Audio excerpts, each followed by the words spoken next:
The head rules the belly through the chest. The seat, as Annalus tells us, of magnanimity, of emotions organized by trained habit into stable sentiments. The chest, magnanimity, sentiment. These are the indispensable liaison officers between cerebral man and visceral man. This is Pints with Jack, Season 9, Episode 12. The Abolition of Man, Chapter 1. Men Without Chests. Part 3. The Abolition of Virtue. Have you been looking everywhere, searching for a place where you belong? Away from the masses, among clinking glasses, where the hearth fire is on. Let their laughter welcome you in, that eagle and child din. There's room at this table, so take a seat and tuck right in. For Pints with Jack. Pints with Jack.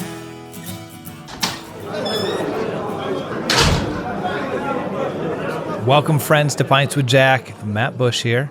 And over the past few weeks, we've been reading The Abolition of Man, and today we are going to be wrapping up Chapter 1. Dun-da-da. And of course, I am joined by Father Andrew and David Bates, Sir Batesian himself. Good morning, everyone. Good morning. Lovely to hear you all and lovely to be with you all. We're recording early in the morning before work for us. Just schedules are shifting. And so we just had an episode on Friday and here we are Monday morning doing it again. But since then, yeah, David's had some interesting conversations. Yeah. Oh, yes. I had my interview with Dr. Paul Fiddes on Friends in Coherence, talking about Giles Williams. That'll be released at the very end of the season. So much fun, really interesting. You guys are going to love it. My wife is reading The Place of the Lion. She started reading it on the train ride home from New York yesterday and got really, I think I saw she's maybe 20 or 25% in and got really into it. She's finding it really stimulating. Yeah. It's that kind of thing that it's so particular that once you get a taste for Charles Williams, nothing else will do and nothing else is like it. And so I think I raced through all 7 novels when I first found him. Whoa. So it's lovely stuff. So me, nothing new to report. Preached, taught, continuing to work on some editing projects and dissertation projects. And so nothing new since last Friday, but looking forward towards Thanksgiving and so all the other good things coming at the end of the month. I have to say, my wife and I in New York, we went to see the Rockettes, and I was surprised at how, for a 100-year-old show and going through today's kind of modern, more secularism of a culture, it had Christianity, nativity all straight within it. Didn't strip one bit of it. Kind of surprised me. I didn't know what to expect. She'd been wanting to go for a couple of years, and I was just busy last Christmas season, so we went down for one night, and fantastic show. Wonderful. Have you guys seen it? Are you? No. I'm only vaguely aware of it. I just assumed it was some Christmas pop spectacle.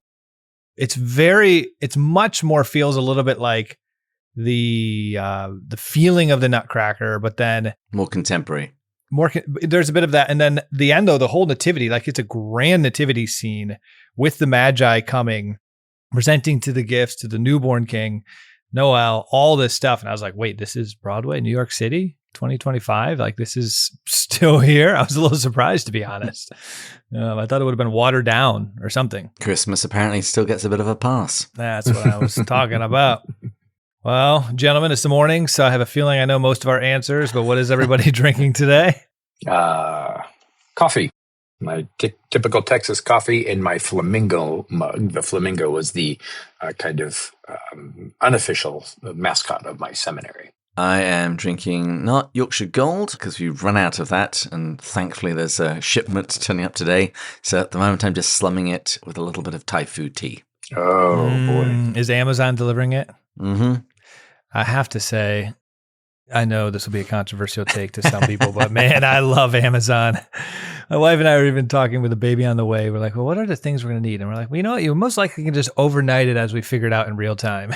It is kind of true. I do like their sort of send me this every X months setup. It is exceptionally helpful. We've got things like, the water filter for the fridge and the filter for the furnace, and of course, shipments of Yorkshire Gold tea, because that actually isn't that easy to get hold of, certainly at a good price. Yeah, I just got a tin. Our choir director is a big Yorkshire Gold fan, so I have that for him. But I turned him on to Bewley's Irish breakfast tea, and he quite liked that. So, well, I have turned my attention from coffee to yerba mate, and it was one of the better decisions in life that I have made. Highly recommend it for a great, slow caffeine release focus throughout the day. I'll leave that there.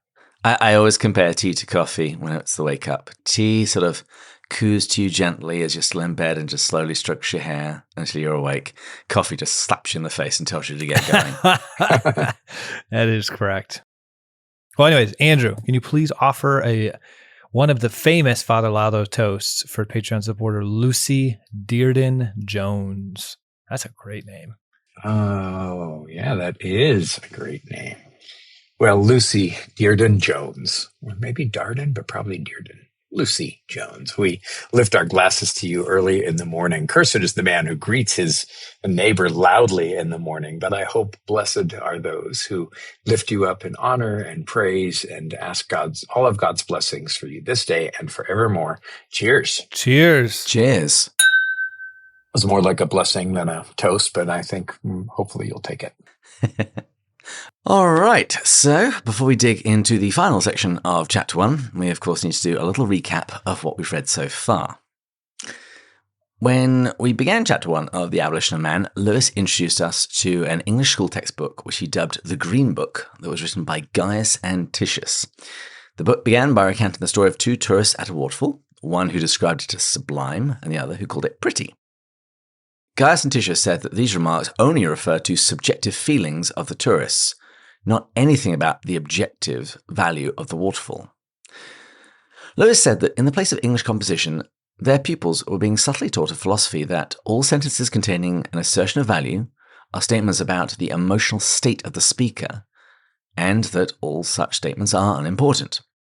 In the section we looked at last week, Lewis pointed out that Gaius and Titius, as well as another author, whom he calls Abolition, if they really wanted to teach English composition, they should place bad writing alongside good writing. But what they do instead is simply share poorly written adverts and debunk the emotions expressed within them. However, this exact same debunking strategy can equally be applied to well-written literature, which expresses the same emotion. In teaching a pupil to read cynically and overly literally, authors like Gaius, Titius, and Abolition, while teaching nothing about letters, have cut out of his soul, long before he is old enough to choose, the possibility of having certain experiences which thinkers of more authority have held to be generous, fruitful, and humane. Lewis points out that two kinds of people are inoculated against writing which manipulates emotions like this. The first kind of person is someone with well-formed sentiments and well-formed emotions. But the second kind of person is someone who remains untouched by such propaganda because he or she is a trousered ape or an urban blockhead who has had these emotions cut out. And this is the result of work like the Green Book. Lewis ended the section last week by suggesting 3 possible reasons why these authors have written books like this. Firstly, literary criticism is hard, but anyone can engage in debunking emotions. Secondly, they have the possibility of misdiagnosing the present educational need, thinking that the chief problem of youth is an excess of emotion. And thirdly, he said it's another reason, which we'll be exploring today. So with that, we come to today's section.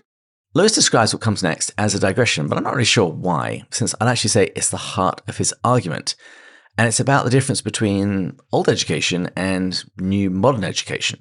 So what does Lewis say is unique about modern educators in comparison to the past? I have to take him at face value here, but I believe Lewis, he's an intellectually honest man. He said they disagree with pretty much everyone who came before them. And the more I thought about that, it does make sense. I mean, he backs it up. He talks about Plato. He talks about Aristotle. He talks about Augustine. He brings all of these great people in from different eras. And it does seem to be true that these people thought the universe to be such that certain emotional reactions on our part could be either congruous or incongruous to it. Believed, in fact, that objects did not merely receive, but could merit our approval or disapproval, our reverence or our contempt, based on a sort of like a value or objective value, as we'll unpack a little bit later in this episode. Yeah, I think he's got the receipts. Yeah. He can prove this.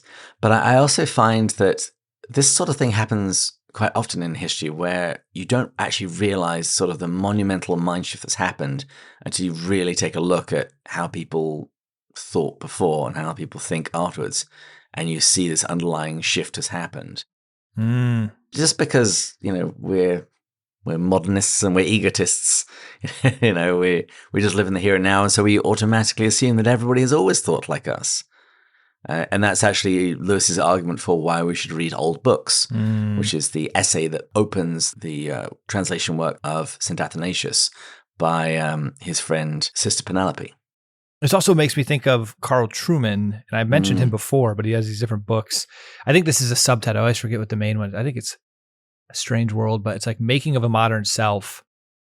And it's all about, and then my wife's actually also reading his book, Critical Theory, and it's about how thought, particularly from Rousseau, would probably be the number one person he quotes, and then how that progressed and how this thought got to a point where we have modern secularism, where we don't believe objective truth, where pretty much everything Lewis is stating has become a fact in 2025, how the inner emotions determine the exterior reality versus the other way around. And he argues that this happened because we didn't fight the bad thoughts. And we needed to counter them. We actually have to fight bad thoughts with truth. And so you almost can see Lewis seeing this here and trying to do it. It's actually really affirming to Lewis's wisdom in what would it be? Prescience? Mm-hmm. What would be the right word? All right, I'm going to let that sit then. But the way that he just saw this coming was absolutely incredible. And unfortunately, we failed to actually, 60 years later, fight it. And now we're sort of reaping the fruits of it, which are secularism at really an extreme level, in a dangerous level. And I think we're all finally, it's almost like we waited to see if the actual fruits played out. Now that they did, we're like, oh shoot, we need to counter this, rather than having seen it along the way and said, well, maybe we should actually counter this thought in the beginning. And it's what this book has become, really a powerful book. So if things are so different that previously people actually thought objects in the universe actually merited approval, disapproval, reverence, or contempt, how does this apply then to the opening example of the waterfall? Well, there's a word that always comes to my mind because you pointed it out in the last episode, ordinate. Ordinate love, right-ordered love. And when we were talking about the waterfall, it was how they talked about sublime, and then they tried to claim that it was just our own inner emotions and had nothing to do with the objective value that should be prescribed to the waterfall. And the reality is that feeling of sublimity and humility approaching the waterfall, it actually, most people prior to these educators today, the modern ones, would have actually said this merits some form of objective value, the beauty of it, the grandeur of it, the all of it, the magnitude of it. And so it's just a complete shift. There's a wonderful line in the section where Lewis explains that if describing the waterfall as pretty only describes someone's feelings about the waterfall, it's absurd to disagree. It's kind of like when someone says, my favorite ice cream is vanilla, and you say, no, it isn't. I like chocolate. You think about how society would even function under this framework, which he does state later. You almost have these like two, I wish I had it here, how these two worldviews come together that they're creating, and it just doesn't even work. This is it. The world of facts without one trace of value, and the world of feelings without one trace of truth or falsehood, justice or injustice, confront one another, and no rapprochement is possible. Like you can't even rapprochement. You can't even operate under that framework that they're creating. No, that's actually not quite the example that Lewis gives. He says that if someone says, I feel sick, for another person to disagree and saying, I feel quite well, is just as ridiculous. Yeah, the worldview, this doesn't even work. Jack then takes a tour through the world throughout the ages, showing that people have always recognized that some responses are more appropriate than others to things within the universe. And we've mentioned some of these already, but I'd like to just take a moment to look at the first example that he gives, because I think it's really quite important. He begins with referencing Percy Shelley, who compared human sensibility and our emotional response to an Aeolian lyre. So, Matthew, first of all, what is an Aeolian lyre? And what is different about an Aeolian lyre and a human? Well, first of all, thank goodness for double monitors, so I was able to quickly Google that in preparation for the question. The answer is also in my show notes, which are also on screen. Yeah, I needed to make it sound like I did something here. But it is a wind-powered stringed instrument. It's named for Aeolus, the Greek god of the wind. It is interesting. It actually sounds kind of cool. It produces music when the wind blows across the strings. It says it makes sounds. I don't think that's quite music. As someone who hates wind chimes, I don't think I'd quite call that music. Yeah, but it does say the instrument consists of a wooden box with strings of varying thickness, all tuned to the same pitch, which vibrate and create harmonic overtones. And so this made me think, at least in here, to extend this analogy, assuming this is what you meant by this, is there is a way it is supposed to respond to an external stimuli. So the wind comes in and then the box produces a certain sort of output. It's like when we see something that has objective value, objective truth, there is a right way to respond to it that is rightly ordered. And so, as we're going to find out later in this chapter with Men with Chest, this whole ought part of it, like that's what we're supposed to rightly order, teach our kids, and bring them to that. Is that what you meant by that? Pretty much, but with a slight tweak. Because what Shelley is saying is that humans are like an Aeolian lyre, except that we have the power of internal adjustment. He says this is where we can accommodate its chords to the motions of that which strike them. Basically, it's the same wind blowing, but we can sort of tune ourselves to make sure that we do respond appropriately. So effectively a child. So you come with it, and then maybe because of upbringing or education, it gets tuned very, very poorly. And then every time the wind goes through it, it responds poorly. Exactly. And since you are a human with free will, you can therefore adjust yourself until you are back in key. You know, for something that when I first read it, I didn't really think much of it. That is a good analogy. It's why I wanted to dwell on it before we sort of zip through some of the other examples that he gives, because I do think it's quite illustrative. Illustrative. I like that word. It's better in my accent. That's all I'll say. Yeah. Actually, just as a brief aside, I've noticed a couple of times I'm using American pronunciations for things, and my wife has picked me up on it. Whew. For the sake of my marriage, I've got to watch what I say. Well, who are some of the other people that he references as he takes this tour through the ages? A whole bunch. A few I alluded to: Augustine, Aristotle, Plato. We talked about the Chinese Tao. One that didn't stick out to me, but your show notes have, Thomas Traherne, a 17th century Anglican clerk who said, "Can you be righteous unless you be just in rendering to things their due esteem?" Oh, that's good. All things were made to be yours, and you were made to prize them according to their value. That's a fantastic sentence. Yeah. I think Lewis was quite a fan. I like the way that he couches the argument that this is a question of justice. And I remember from the bits of Aquinas that I've dug into when he's talking about piety, that he couches it in terms of justice, what we owe to God, and as a consequence, what we owe to each other. Yeah, I will say I underlined this whole entire section. So the St. Augustine one.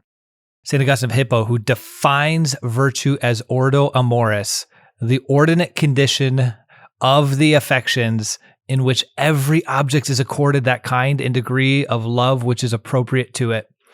And then Aristotle here, really I liked, who says that the aim of education is to make the pupil like and dislike what he ought. And so I put in quotes ought, because we need to know what ought is, which is the whole point that Lewis is trying to point out. In education, it is very important for us to be able to taught the ought. And that is what's being, if we had to connect this all the way back to the beginning of this, that's what's being stripped out of here is the ought.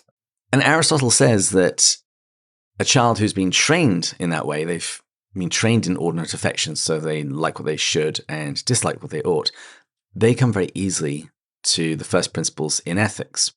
And that does echo with my own experience of people with a very broken childhood and broken background, that they do struggle because of the bad examples and the poor lessons that they were taught early on. And if you actually read the Greek masters like Plato and Aristotle, they do seem rather rather cynical, and they don't really think that someone can actually really become a good person if they start late in life because they've been lacking all of this training. And it makes me think of a line from a show that I just finished called The Good Place, where one of the characters says, do we really need to listen to these guys? I mean, who died and left Aristotle in charge of ethics? To which her teacher points to the board and says, Plato. I actually did watch some of that. That's the one with Kristen Bell, right? Mm-hmm. Yeah. And Ted Danson.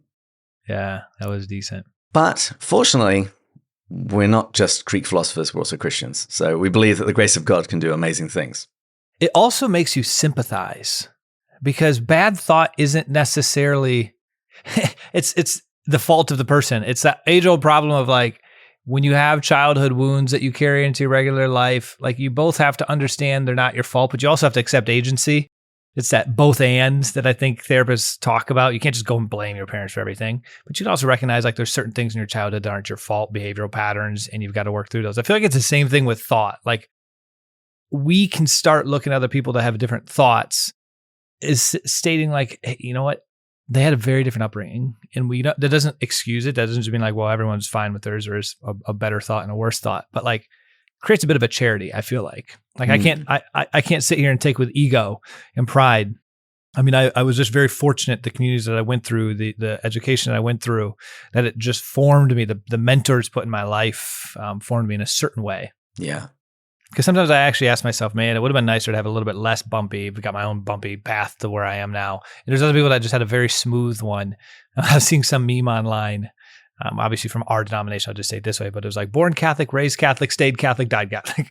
And in most people, it's a little bit of messier of a journey. And it's like sometimes that messiness allows you to relate to other people. The Lord is using that in its own beautiful way. And so I think of like 1 Corinthians 12. We've all got that role. Some had the very pure, perfect path. Some had a little bit messier one. Some it was very late, but it all works together. He also digs into Hinduism, and I got to say, sort of understood the main point, but it had lots of difficult words that I'm not used to. So. David's got all the different sections with different quotes from it, and Hinduism just says Hinduism. Yeah. Mm-hmm. Yeah, it's very much outside of my wheelhouse, but he points some congruity there.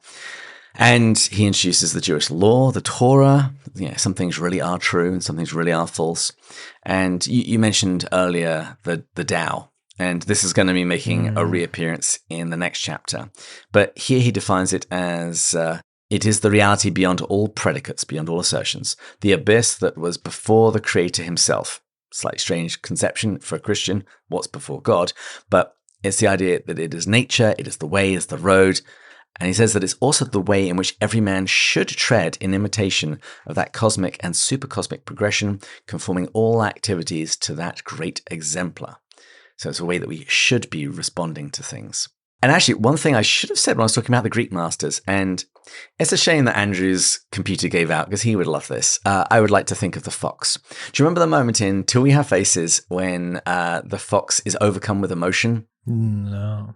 He was trying to say how Psyche was truly blessed, even if she was taken and killed on a tree on a mountain.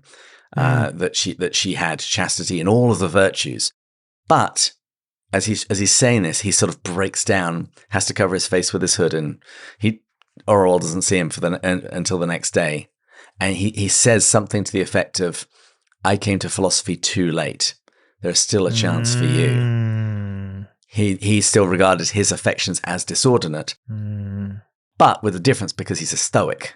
Stoics basically trying to shut down all of that stuff, even what you would think as good emotions that one actually should feel sad at the death of a daughter and a pupil.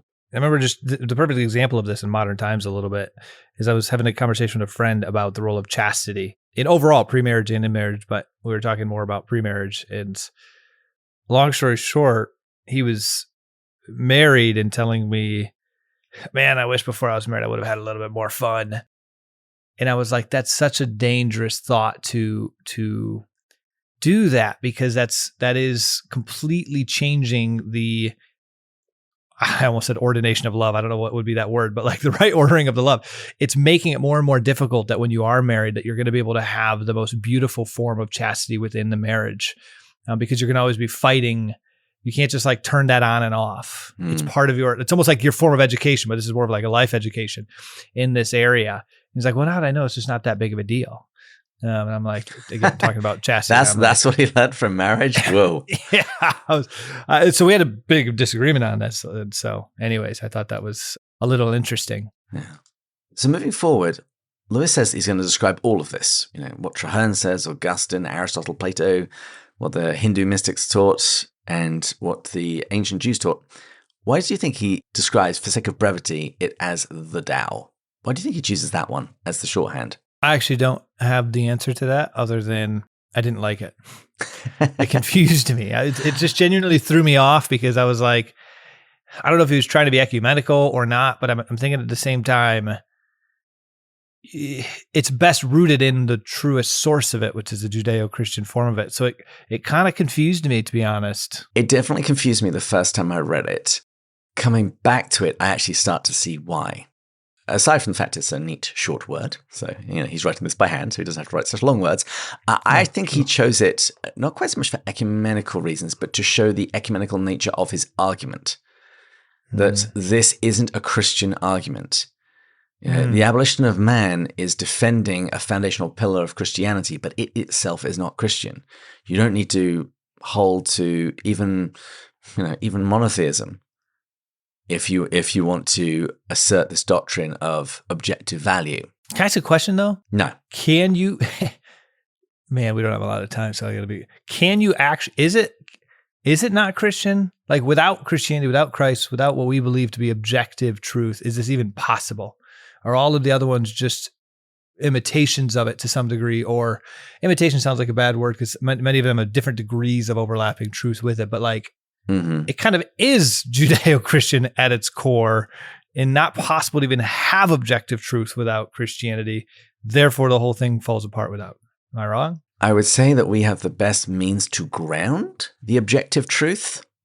But the point that he was making in taking this little tour is showing that everyone was saying this prior to the modern times throughout the world, regardless of belief systems. There was a truth that people recognized, even if they couldn't always justify it. Okay, that makes sense, that last sentence there. But they do attempt to justify it within their own system. And so while I think Christianity and Judaism has a privileged place to be able to do this, what he's focusing on is the fact they saw this, they recognize this, they try to live this out. Modern educators don't.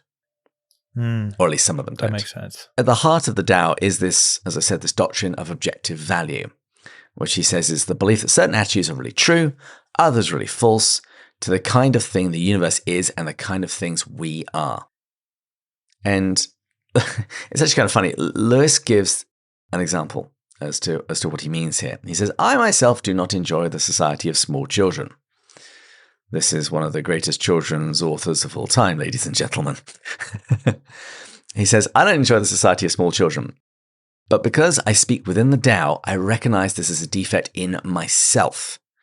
He knows how he should respond to children. He says, just as a man may have to recognize that he is tone deaf or colorblind, and because our approvals and disapprovals are thus recognitions of objective value or responses to an objective order, therefore emotional states can be in harmony with reason when we feel liking for what ought to be approved, or they can be out of reason when we perceive that liking is due but we can't feel it. No emotion is in itself a judgment. In that sense, all emotions and sentiments are alogical, but they can either be reasonable or unreasonable as they conform to reason, capital R, or fail to conform. And he says the heart never takes the place of the head, but it can and should obey it. I have to say, too, right before this section, a sentence I really loved when it was talking about the Tao.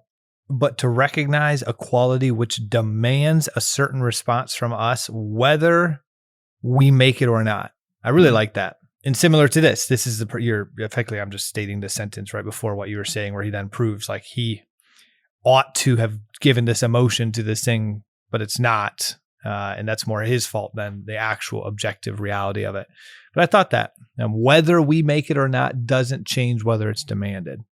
And of course, our instinct is to make an excuse for it.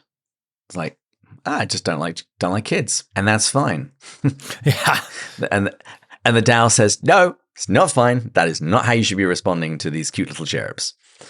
Yeah. And like, I was thinking for a second, I had this first thought when I was hearing this. I was like, well, there's certain people that aren't called to have children because the Lord is calling them to something else. But that's a different statement. That's not saying the same thing as you shouldn't be drawn to the beauty of what these children are, the emotion of it. It just might mean that the Lord's calling you to a different vocation, but that's not the same thing as there's no vocation where you're supposed to not like them. Mm-hmm. And honestly, I can sympathize with Lewis in this. I'm the youngest of two, so I didn't have any younger siblings to look after. I, by and large, for most of my childhood, only dealt with children that were my age or older. And so it was actually when I was in my 20s and I started babysitting for the family at church who reintroduced me to Narnia. That was my sort of boot camp in learning, ordinate affection for children, as I got to know a few really fun kids and started to learn how to respond better to them. I can totally see that, David. But in contrast to the Tao, we have the Green Book. And the Green Book doesn't think sentiments can be reasonable or unreasonable. Because in order to be that, they have to relate to something else. Just in the same way that we say that a shoe fits, is to speak not only of shoes, but of feet. And in this case, for something to be reasonable or unreasonable, it's got to be in relation to reality. But they don't think this can be done, since they claim that any sentence which contains a predicate or assertion of value is, in fact, only emotion and is therefore not related to reason. This is where he quotes that line that you said about a world of facts and then a world of feelings, and the two don't ever meet, ever. What's interesting here is how society has progressed beyond this. So this is an interesting way in, which is just to say that the emotions are disconnected from reality and from reason. But where society went, and what Carl Trueman posits, I think correctly, is we have now come to the point where the emotions change reality to the fullest of extreme. And so it's interesting to see the progression where there's an objective reality and there's a right ordered emotion towards that, to then the emotions and reality are just separated, to reality gets shaped by emotions. And we can see so many different ramifications of this. We can see it with different faiths. We can see it with the way that we, rather than like going to Lewis with the Great Divorce, rather than us shaping our will to a certain doctrine of faith, we try to find a church that has what we feel more, in not shaping our feelings towards reality, but shaping the reality of what we think is truth to our feelings by finding the right church that just affirms everything we think or feel.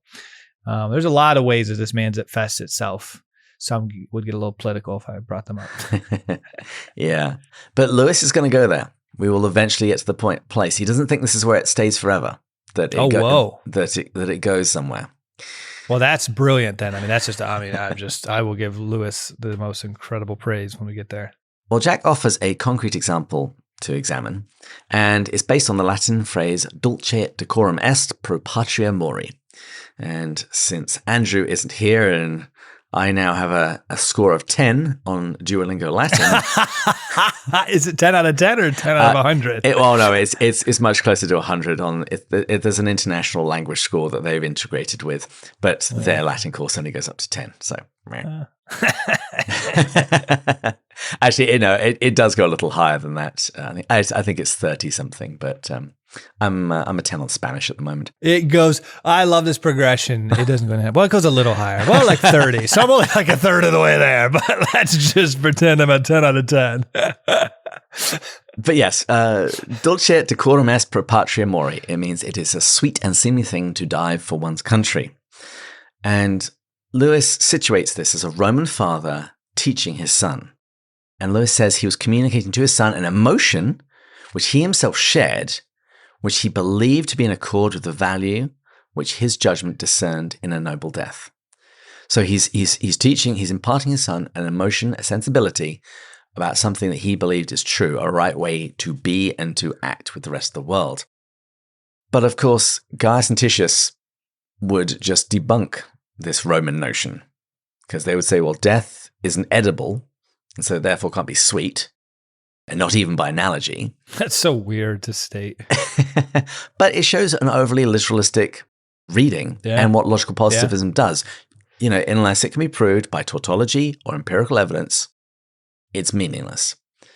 So death isn't sweet, and it isn't seemly, because this only refers to how people still alive will regard your death. And he rather cynically points out that, and they will think about your death very rarely. They won't care. That's sad. At some point,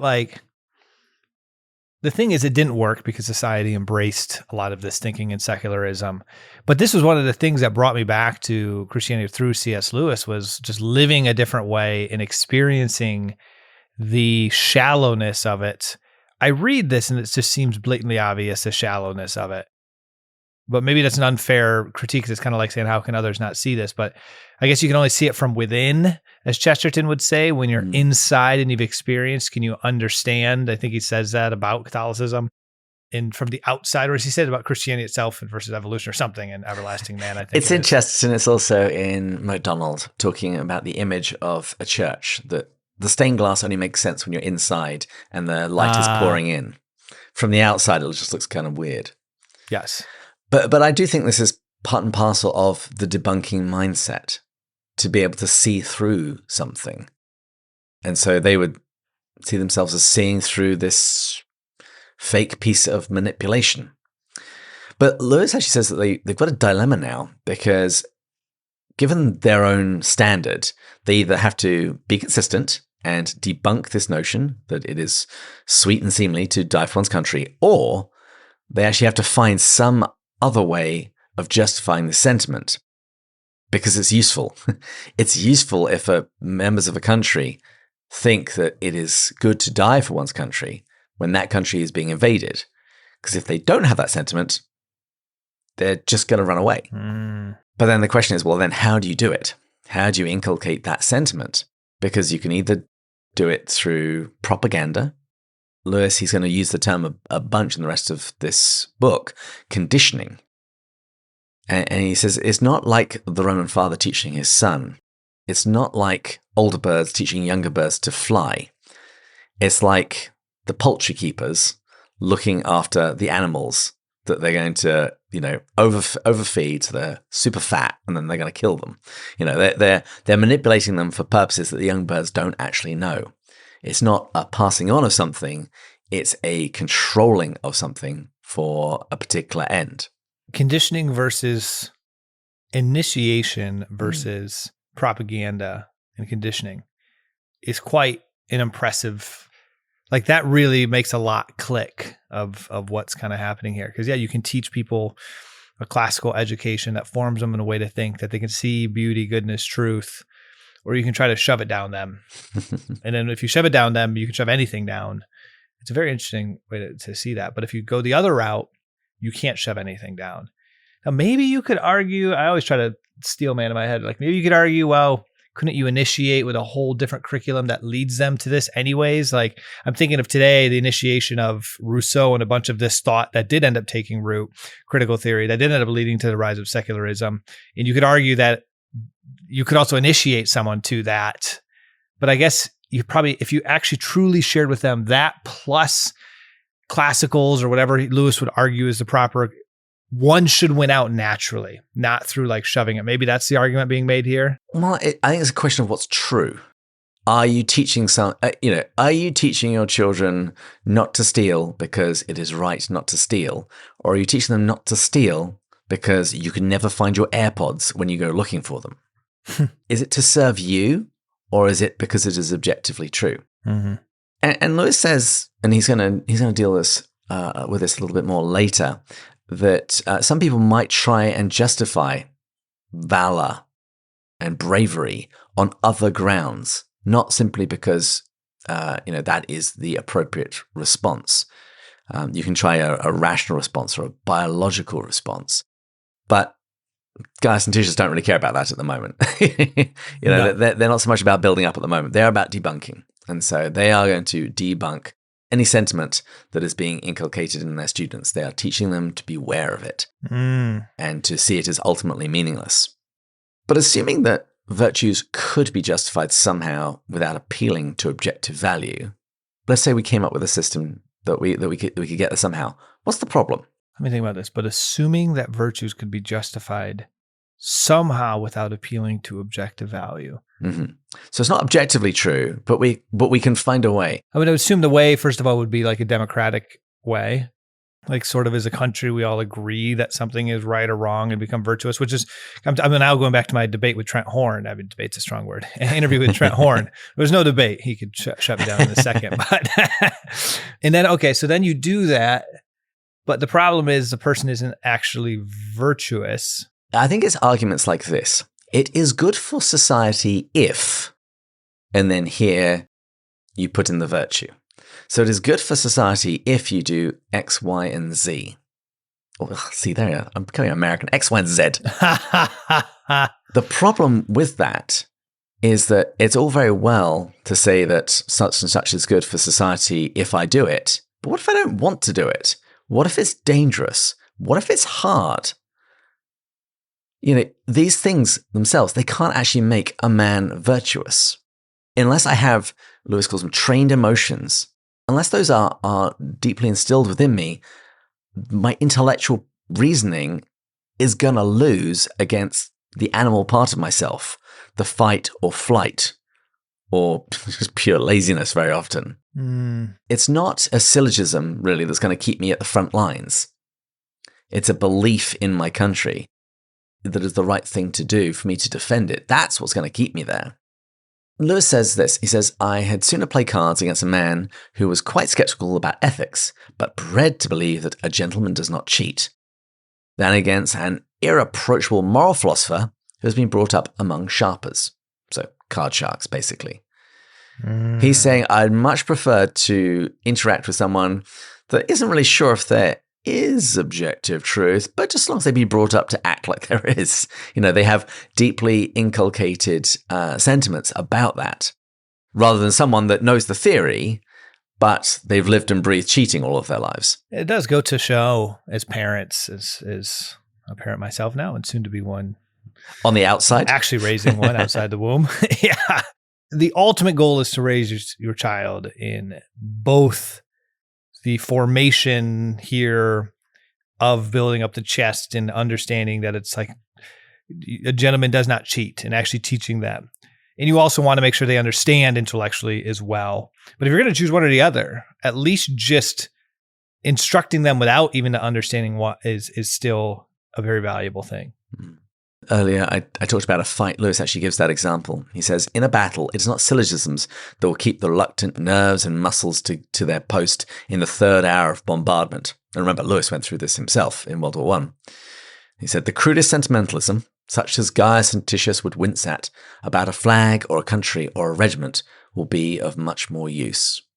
And I can't remember if I said this in the first episode. Lewis has a very cutting comment in a letter about the authors of the Green Book. He says to his recipient, you will have guessed that they are Australians. And it's this side because there had recently been a battle where it was believed that it was lost because the Australian regiments turned and fled. I think what he has in his mind at that point isn't just hatred of Australians, but this very idea that that here we have two Australians talking about cutting out all just sentiments, and surprise, surprise, this is what happens in real life at a battle. Now, obviously, it's all in Plato. It's always Plato. I don't know what they teach them in these schools. But Plato says that as the king governs by his executive, so reason in man must rule the mere appetites by means of the spirited element. The head rules the belly through the chest. This is the tripartite view of man that Lewis adopts. And so you've got the head, so the intellect, the belly. This is the emotions. Lewis calls it visceral man. Appetites. Yeah. In the middle of them, you've got the chest. And he says, this is where magnanimity, literally large soulness, this is where emotions organized by trained habit, so virtue, this is where this stable sentiments, this is where this lives in the middle. And he describes it as a liaison between the cerebral man, between his head, and between visceral man, his belly. And Lewis actually even thinks that this is what makes us human. You know, this is what makes man man. Because if we were just intellect, we would be spirit, we'd be like angels. And if we were just appetite, we would be animals. But we're this sort of weird hybrid. He talks about this in a bunch of places, including Screwtape Letters, where it describes this as being amphibian. But the point is, the thing that manages the two, the head and the belly, is this chest. This is the place where a trained emotion, where virtue, this is where that resides. But Matt, if people read the Green Book and take it to heart, what's going to happen to all of this? Men without chests. Yeah. Yeah, in a nutshell. Because ultimately, if you strip any of the feelings that are supposed to be associated with the ought, it's really the ought. You're stripping the ought, if I put this in a nutshell. Because I've been trying to wrap my head around this whole thing, because this goes to the part that I always struggle with in Mirrored Christianity, which was objective truth, objective morality as an argument for the existence of God. And so, the ought part of this, you can have the emotional feelings in the middle. They would say it's fine to go to the waterfall and to feel whatever emotion you'll feel. There's no right emotion. There's no wrong emotion. And then you have the reason side, although I'm not sure how that would connect to the analogy of the waterfall. And then the ought is like what you should feel, the chest part of it. And if they strip that, then you just don't even have the ought anymore. Yeah, it's an interesting thought about how the mind could respond to a waterfall. In real time, I couldn't think of it under their framework. It could be deemed unimportant in the greater scheme of things, in the entire universe compared to this one waterfall. It's not even the biggest one on Earth. Well, I guess they take value out of it. So effectively, they would just state it is a big thing falling from a cliff. Yeah, actually, yes, you're right. It's more of a purely rational understanding of what this thing is, and then. If you've ever seen teenagers at museums or national parks and they're busy on their phone or games controller and ignoring all of the natural beauty around them, it's like the brain is just switched off. Lewis pokes fun at Gaius and Titius and the idea that they're called intellectuals, and he says that's really only because their heads seem so big because their chests are so small. But the end of this chapter is an absolute banger, so I'm just going to read it. And all the time, such is the tragedy comedy of our situation, we continue to clamour for those very qualities we are rendering impossible. You can hardly open a periodical without coming across the statement that what our civilization needs is more drive or dynamism or self-sacrifice or creativity. In a sort of ghastly simplicity, we remove the organ and demand the function. We make men without chests and expect of them virtue and enterprise. We laugh at honour and are shocked to find traitors in our midst. We castrate and bid the geldings be fruitful. Well, I hear the call for final drinks. So we want to thank our stenographer, Julia, our sound engineers, Taylor and Sarah, and all our Patreon supporters, and particularly our top tier ones, which I feel like more have been joining the community. Ryan, Dan, Jody, Dave, Brian, and Meg, Rebecca, Sarah, Mark, Kevin, and Paul, Bud, James, Robert, Mark, Matt, Erica, Joelle, Amanda, Thomas, Shane, Becca, Paul, Gary, Stephen, John, James, Kate, Peter, Rowdy, David, and Angela. And guys, we pray for you every single Tuesday. Well, it's not Tuesday when we record this, but when we record these, we pray for you.